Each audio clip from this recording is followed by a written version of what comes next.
All right, so moving on to the next segment, we're going to pivot here to the UFC. And in this next segment, I'll be sharing my UFC 314 preview. So, no fight predictions, just a quick preview of the main event and the co-main event of the fights that will be taking place at UFC 314. Now, starting off with the first fight, you will see in the main event, you will see Alexander Volkanovski versus Diego Lopez for the vacated featherweight title. Now, this title is vacated due to the fact that Ilia Topuria is moving up to the lightweight division, and whenever he returns back to the UFC in the octagon. So he did vacate his featherweight title. Therefore, Alexander Volkanovski and Diego Lopez, the top two guys in this division, will be fighting for the vacated title. Now, heading into this fight, who's under the most pressure to succeed? Is it Alexander Volkanovski or Diego Lopez? Who needs to walk out of UFC 314 more with that featherweight title? I think it's Alexander Volkanovski. I think Alexander Volkanovski is under the most pressure to succeed at UFC 314 between himself and Diego Lopez. I think he needs to walk out of that UFC 314 event with that featherweight title more than Diego Lopez. Because if you look at it, Alexander Volkanovski, he's lost 3 out of his last 5 fights. And he's been knocked out by Islam Makhachev and Ilia Topuria in his previous 2 fights. He's been finished. And people can use the 12-day excuse with the second time he fought Islam Makhachev. Bottom line, he still got in the octagon. Bottom line, he got finished in the first round. And then last February, he got finished in the second round by Ilia Topuria.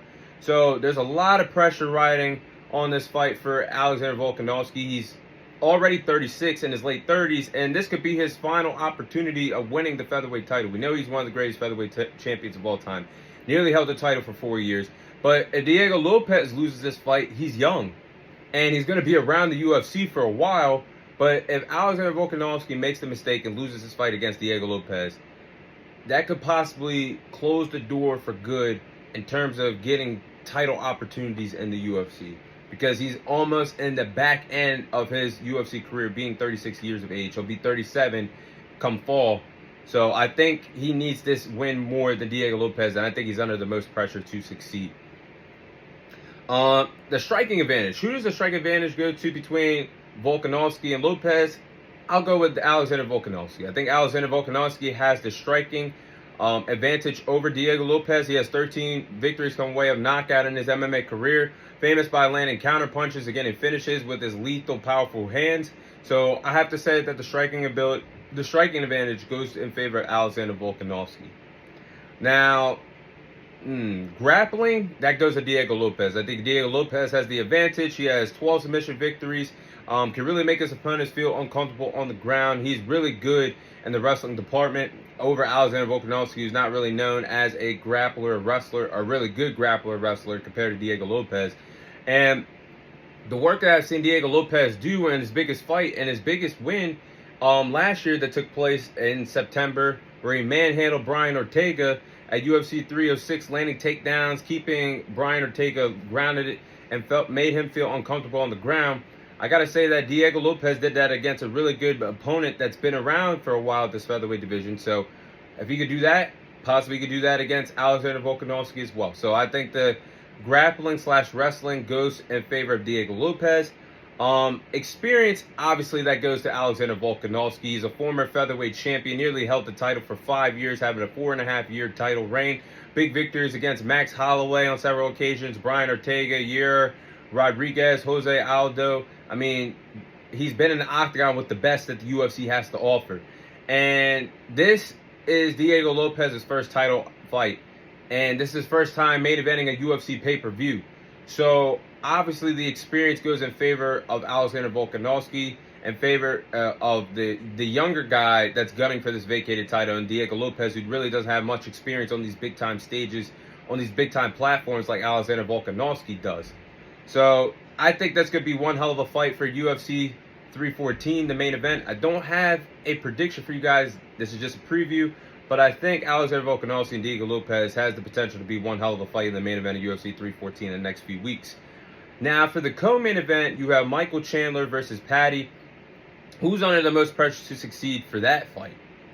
You got to say Michael Chandler is, because, once again, Michael Chandler is in his late 30s. I think he's 38. And fun fact for you guys, Michael Chandler has only 2 UFC victories being with the UFC in the last 4 years.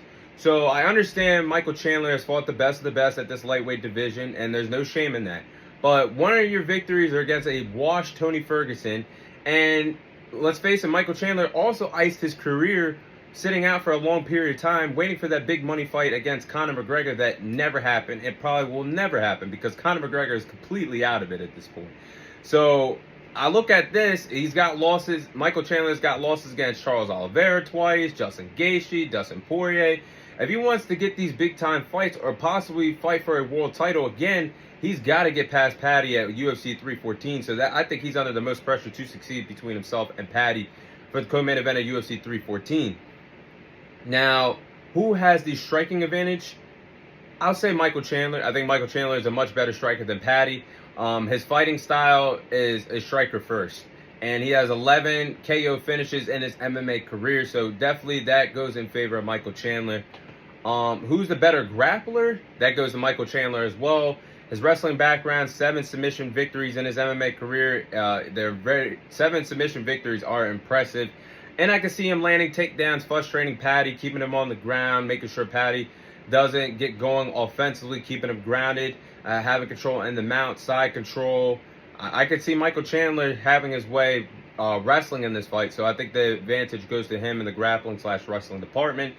And last but not least, the experience goes in favor of Michael Chandler. He's been in the octagon for the last 2 years. Fought the best at this lightweight division that the division has to offer. Meanwhile, Paddy has not fought. The best fighter that Paddy has fought, they both have this in common. They beat a washed Tony Ferguson. So that is actually Paddy's biggest UFC career thus far, beating a washed Tony Ferguson. So Paddy has not been on a stage this big before, never been in a co-main event slot of a UFC pay-per-view, never fought a caliber fighter like Michael Chandler. So this is going to be really interesting. I don't have a prediction for that fight, but if I were to have one for this co-main event, I slightly lean to Michael Chandler based off of the things that I think he has the advantage over Paddy heading into the co-main event of UFC 314, which is very pivotal for him and is going to be very important. But that's just a small preview of UFC 314 I have for you guys. I'll have the prediction soon, and maybe in a week or so, but that is my UFC 314 preview.